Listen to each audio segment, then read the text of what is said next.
Hi students, welcome to Anu educational studies. 5ನೇ ತರಗತಿ ಕನ್ನಡ ಭಾಗ 1 ಪದ್ಯ ಭಾಗ 3 ವಚನಗಳು. ಹಿಂದಿನ ವಿಡಿಯೋದಲ್ಲಿ ನಾವು ಸ್ವಾತಂತ್ರ್ಯದ ಹಣತೆ ಪದ್ಯದ ಅಭ್ಯಾಸದ ಎಲ್ಲ ಪ್ರಶ್ನೋತ್ತರಗಳಿಗೆ ಉತ್ತರಿಸಿದ್ದೇವೆ. ಈ ವಿಡಿಯೋದಲ್ಲಿ ವಚನಗಳು ಪದ್ಯದ ಅಭ್ಯಾಸದ ಎಲ್ಲ ಪ್ರಶ್ನೋತ್ತರಗಳಿಗೆ ಉತ್ತರಿಸೋಣ. ಇಲ್ಲಿ ನಾವು ಮೊದಲನೆಯದಾಗಿ ವಚನಗಳನ್ನು ತೋರಿಸಿದ್ದೇವೆ, ನೋಡಿಕೊಳ್ಳಿ. ನಂತರ ಕೃತಿಕಾರರ ಪರಿಚಯವನ್ನು ಕೊಡಲಾಗಿದೆ. ನೀವು ಕೃತಿಕಾರರ ಪರಿಚಯ, ಮೊದಲನೆಯದಾಗಿ ಬಸವಣ್ಣನವರ ಕೃತಿಕಾರರ ಪರಿಚಯವನ್ನು ಕೊಟ್ಟಿದ್ದಾರೆ. ಅಂಬಿಗರ ಚೌಡಯ್ಯ, ಅಕ್ಕ ಮಹಾದೇವಿ ಮತ್ತು ಆಯ್ದಕ್ಕಿ ಲಕ್ಕಮ್ಮ ಇವರ ಪರಿಚಯವನ್ನು ನೀಡಲಾಗಿದೆ, ನೋಡಿಕೊಳ್ಳಿ. ಪದಗಳ ಅರ್ಥಗಳನ್ನು ಕೂಡ ಕೊಡಲಾಗಿದೆ. ಅಭ್ಯಾಸ ಕೆಳಗಿನ ಪ್ರಶ್ನೆಗಳಿಗೆ ಉತ್ತರಿಸಿ. ಪ್ರಶ್ನೆ ನಂಬರ್ 1, ಯಾರನ್ನು ಹಳಿಯಬಾರದು ಎಂದು ಕೇಳಿದ್ದಾರೆ. ಉತ್ತರ ಬರೆಯೋಣ. ಉತ್ತರ: ಯಾರನ್ನೇ ಆಗಲಿ ಅವರ ಸಮ್ಮುಖದಲ್ಲಿ ಎದುರೆದುರೇ ಹಳಿಯಬಾರದು.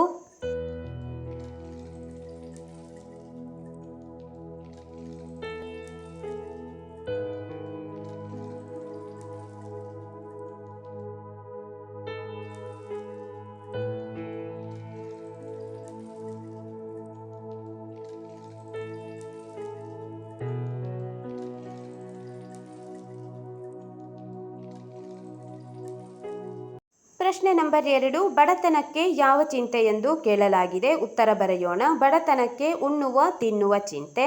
ಪ್ರಶ್ನೆ ನಂಬರ್ 3, ಲೋಕದಲ್ಲಿ ಸ್ತುತಿ ನಿಂದೆಗಳು ಬಂದರೆ ಹೇಗಿರಬೇಕು. ಉತ್ತರ: ಲೋಕದಲ್ಲಿ ಸ್ತುತಿ ನಿಂದೆಗಳು ಬಂದಾಗ ಮನಸ್ಸಿನಲ್ಲಿ ಕೋಪ ಮಾಡಿಕೊಳ್ಳದೆ ಸಮಾಧಾನಿಯಾಗಿರಬೇಕು.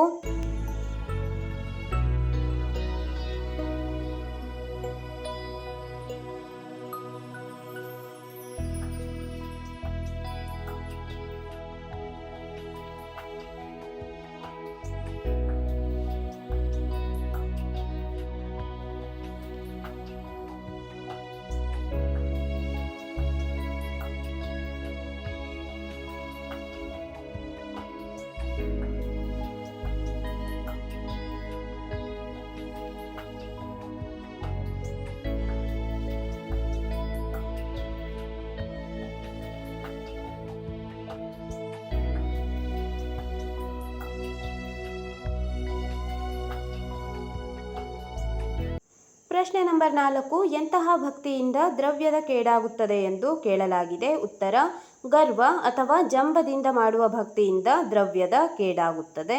ಪ್ರಶ್ನೆ ನಂಬರ್ 5, ಅಕ್ಕ ಮಹಾದೇವಿಯವರ ಅಂಕಿತ ಏನು. ಉತ್ತರ: ಅಕ್ಕ ಮಹಾದೇವಿಯವರ ಅಂಕಿತ ಚನ್ನಮಲ್ಲಿಕಾರ್ಜುನ.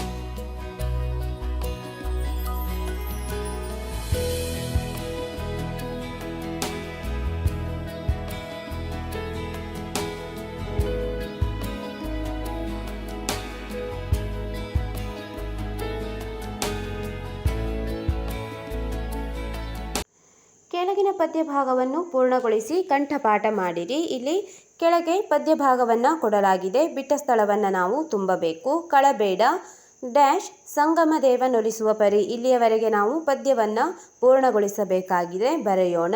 ಕಳಬೇಡ ಕೊಲಬೇಡ, ಹುಸಿಯ ನುಡಿಯಲು ಬೇಡ, ಮುನಿಯಬೇಡ, ಅನ್ಯರಿಗೆ ಅಸಹ್ಯ ಪಡಬೇಡ, ತನ್ನ ಬಣ್ಣಿಸಬೇಡ, ಇದಿರು ಹಳಿಯಲು ಬೇಡ.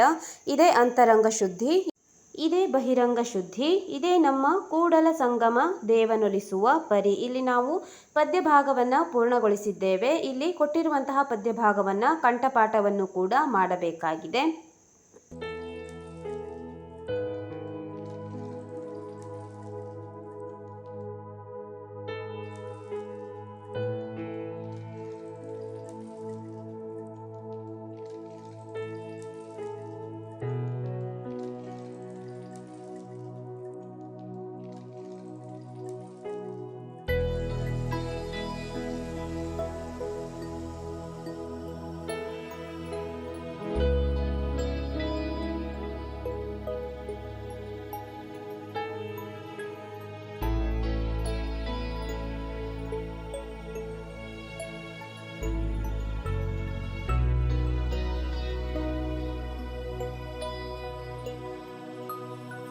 ಎರಡನೇ ಪದ್ಯಭಾಗ ಗರ್ವದಿಂದ ಡ್ಯಾಶ್ ಮುಟ್ಟದ ಭಕ್ತಿ. ಇಲ್ಲಿಯವರೆಗೆ ನಾವು ಈಗ ಪದ್ಯಭಾಗವನ್ನು ಪೂರ್ಣಗೊಳಿಸೋಣ. ಗರ್ವದಿಂದ ಮಾಡುವ ಭಕ್ತಿ ದ್ರವ್ಯದ ಕೇಡು, ನಡೆಯಿಲ್ಲದ ನುಡಿ ಅರಿವಿಂಗೆ ಹಾನಿ, ಕೊಡದೆ ತ್ಯಾಗಿ ಎನಿಸಿಕೊಂಬುದು ಮುಡಿಯಿಲ್ಲದ ಶೃಂಗಾರ, ದೃಢವಿಲ್ಲದ ಭಕ್ತಿ ಒಡೆದ ಕುಂಭದಲ್ಲಿ, ಸುಜಲವ ತುಂಬಿದಂತೆ ಮಾರಯ್ಯ ಪ್ರಿಯ ಅಮರೇಶ್ವರ ಲಿಂಗವ ಮುಟ್ಟದ ಭಕ್ತಿ ಎಂದು ನಾವು ಪದ್ಯಭಾಗವನ್ನು ಇಲ್ಲಿ ಪೂರ್ಣಗೊಳಿಸಿದ್ದೇವೆ. ಸರಿಯಾಗಿ ನೋಡಿ ಬರೆದುಕೊಳ್ಳಿ.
ಭಾಷಾಭ್ಯಾಸ. ಮೇಲೆ ಕೊಟ್ಟಿರುವಂತಹ ಕೆಲವೊಂದಿಷ್ಟು ವ್ಯಾಕರಣ ಮಾಹಿತಿಯಿಂದ ಪ್ರಶ್ನೆಗಳನ್ನು ಕೊಡಲಾಗಿದೆ. ಸಂಧಿಗಳ ಮೇಲೆ ಇಲ್ಲಿ ಪ್ರಶ್ನೆಗಳನ್ನು ಕೊಟ್ಟಿದ್ದಾರೆ. ನಾವು ಈಗ ಒಂದೊಂದಾಗಿ ಉತ್ತರಿಸೋಣ. ಕೆಳಗಿನ ಪ್ರಶ್ನೆಗಳಿಗೆ ಉತ್ತರಿಸಿ. ಪ್ರಶ್ನೆ ನಂಬರ್ 1, ಸಂಧಿ ಎಂದರೇನು? ಒಂದು ಉದಾಹರಣೆ ಕೊಡಿ ಎಂದು ಹೇಳಲಾಗಿದೆ. ಉತ್ತರ: ಎರಡು ಅಕ್ಷರಗಳು ಯಾವ ಕಾಲ ವಿಳಂಬವೂ ಇಲ್ಲದೆ ಪರಸ್ಪರ ಸೇರುವುದಕ್ಕೆ ಸಂಧಿ ಎನ್ನುವರು. ಉದಾಹರಣೆ: ಇವನ ಪ್ಲಸ್ ಊರು ಇವನೂರು. ಪ್ರಶ್ನೆ ನಂಬರ್ 2, ಸಂಧಿ ಕಾರ್ಯ ಎಂದರೇನು ಎಂದು ಕೊಡಲಾಗಿದೆ. ಉತ್ತರ ಬರೆಯೋಣ. ಒಂದು ಪದ ಇನ್ನೊಂದು ಪದದೊಡನೆ ಸೇರಿದಾಗ ಪೂರ್ವ ಪದದ ಅಂತ್ಯದಲ್ಲಿ ಮತ್ತು ಉತ್ತರ ಪದದ ಆದಿಯಲ್ಲಿ 3 ಬಗೆಯ ಕಾರಕಗಳು ನಡೆಯಬಹುದು. ಅಕ್ಷರವೊಂದು ಲೋಪವಾಗಬಹುದು, ಇನ್ನೊಂದು ಆಗಮಿಸಬಹುದು, ಒಂದು ಅಕ್ಷರ ಹೋಗಿ ಅದರ ಸ್ಥಾನದಲ್ಲಿ ಬೇರೆಯೇ ಅಕ್ಷರ ಬರಬಹುದು. ಇದನ್ನು ಸಂಧಿ ಕಾರ್ಯ ಎನ್ನುವರು. ಇಲ್ಲಿ ನಾವು ಸಂಧಿ ಕಾರ್ಯ ಎಂದರೇನು ಎಂಬ ಪ್ರಶ್ನೆಗೆ ಉತ್ತರವನ್ನು ಬರೆದಿದ್ದೇವೆ. ಮೂರನೇ ಪ್ರಶ್ನೆಯನ್ನು ಗಮನಿಸೋಣ. ತೆನೆ ಪ್ಲಸ್ ಅನ್ನು, ಇದರಲ್ಲಿ ಪೂರ್ವ ಪದ ಉತ್ತರ ಪದ ಯಾವುದು ತಿಳಿಸಿರಿ. ಇದರಲ್ಲಿ ನಡೆದ ಸಂಧಿ ಕಾರ್ಯವನ್ನು ಬರೆಯಿರಿ ಎಂದು ಕೊಟ್ಟಿದ್ದಾರೆ. ಇದರಲ್ಲಿ ತೆನೆ ಪೂರ್ವ ಪದ, ಅನ್ನು ಉತ್ತರ ಪದ. ತೆನೆ ಪ್ಲಸ್ ಅನ್ನು ತೆನೆಯನ್ನು. ಇದರಲ್ಲಿ ಯ ಅಕ್ಷರ ಹೊಸದಾಗಿ ಆಗಮಿಸಿದೆ ಅಥವಾ ಬಂದಿದೆ, ಆದ್ದರಿಂದ ಇದು ಯಕಾರಾಗಮ ಸಂಧಿ. ಯ ಅಕ್ಷರ ಇಲ್ಲಿ ಹೊಸದಾಗಿ ಆಗಮಿಸಿದ್ದರಿಂದ ನಾವು ಯಕಾರಾಗಮ ಸಂಧಿ ಎಂದು ಬರೆದಿದ್ದೇವೆ. ಪ್ರಶ್ನೆ ನಂಬರ್ 4, ಈ ಪದಗಳನ್ನು ಬಿಡಿಸಿ ಬರೆಯಿರಿ, ಸಂಧಿ ಕಾರ್ಯ ಹೇಳಿರಿ ಎಂದು ಹೇಳಲಾಗಿದೆ. ಸಕ್ಕರೆಯಾಯಿತು, ಕೆಟ್ಟವಳೇನು, ದುಃಖಿತನಾದನು ಎಂದು 3 ಪದಗಳನ್ನು ಇಲ್ಲಿ ಕೊಡಲಾಗಿದೆ. ಒಂದೊಂದಾಗಿ ಈಗ ನಾವು ಉತ್ತರಿಸಬೇಕು. ಸಕ್ಕರೆ ಪ್ಲಸ್ ಆಯಿತು, ಇಲ್ಲಿ ಸಕ್ಕರೆ ಆಯಿತು, ಯ ಬಂದಿದೆ, ಆದ್ದರಿಂದ ಯಕಾರಾಗಮ ಸಂಧಿ. ಕೆಟ್ಟವಳು ಪ್ಲಸ್ ಏನು, ಕೆಟ್ಟವಳೇನು, ಇಲ್ಲಿ ಒಂದು ಪದ ಲೋಪವಾಗಿದೆ, ಆದ್ದರಿಂದ ಇದು ಲೋಪ ಸಂಧಿ. ಉ ಪ್ಲಸ್ ಎ ಊ ಆಗಿದೆ, ಅಂದರೆ ಕೆಟ್ಟವಳು ಊ ಆಗಿರುವುದರಿಂದ ಉ ಮತ್ತು ಎ ಪದಗಳು ಲೋಪವಾಗಿವೆ, ಆದ್ದರಿಂದ ಲೋಪ ಸಂಧಿ ಎಂದು ಬರೆದುಕೊಳ್ಳಿ. ದುಃಖಿತನು ಪ್ಲಸ್ ಆದನು, ದುಃಖಿತನಾದನು, ಇದು ಕೂಡ ಲೋಪ ಸಂಧಿಯಾಗಿದೆ. ದುಃಖಿತನು ಉ ಮತ್ತು ಆದನು, ಇದರಲ್ಲಿ ಆ ಉ ಪ್ಲಸ್ ಆ ಇಲ್ಲಿ 2 ಪದಗಳು ಲೋಪವಾಗಿ ದುಃಖಿತನಾದನು ಈ ಪದವು ಬಂದಿದೆ, ಅಂದರೆ ಇಲ್ಲಿ ಉ ಲೋಪವಾಗಿದೆ, ಆದ್ದರಿಂದ ಇಲ್ಲಿ ಈ ಸಂಧಿಯು ಕೂಡ ಲೋಪ ಸಂಧಿಯಾಗಿದೆ. ಈ ವಿಡಿಯೋದಲ್ಲಿ ನಾವು ವಚನಗಳು ಪದ್ಯದ ಅಭ್ಯಾಸದ ಎಲ್ಲ ಪ್ರಶ್ನೋತ್ತರಗಳಿಗೆ ಉತ್ತರಿಸಿದ್ದೇವೆ. ಮುಂದಿನ ವಿಡಿಯೋದಲ್ಲಿ ಕನ್ನಡ ಬರ್ರಿ ನಮ್ಮ ಸಂಗಡ ಈ ಪದ್ಯದ ಅಭ್ಯಾಸದ ಎಲ್ಲ ಪ್ರಶ್ನೋತ್ತರಗಳಿಗೆ ಉತ್ತರಿಸೋಣ. ನಮ್ಮ ಅನು ಎಜುಕೇಷನಲ್ ಸ್ಟಡೀಸ್ನಲ್ಲಿ 5ನೇ ತರಗತಿ ಕನ್ನಡ ಭಾಗ 1ರ ಎಲ್ಲ ಪಾಠಗಳ ಪ್ರಶ್ನೋತ್ತರಗಳಿಗೆ ಉತ್ತರಿಸಲಾಗುವುದು. ನೀವು ಎಲ್ಲ ಪಾಠಗಳ ಅಭ್ಯಾಸದ ಪ್ರಶ್ನೋತ್ತರಗಳಿಗಾಗಿ ನಮ್ಮ ಚಾನಲ್ನ ಪ್ಲೇಲಿಸ್ಟ್ 5ನೇ ತರಗತಿ ಕನ್ನಡ ಭಾಗ 1 ಪ್ರಶ್ನೆ ಉತ್ತರಗಳು ಇದನ್ನು ಗಮನಿಸಬಹುದಾಗಿದೆ.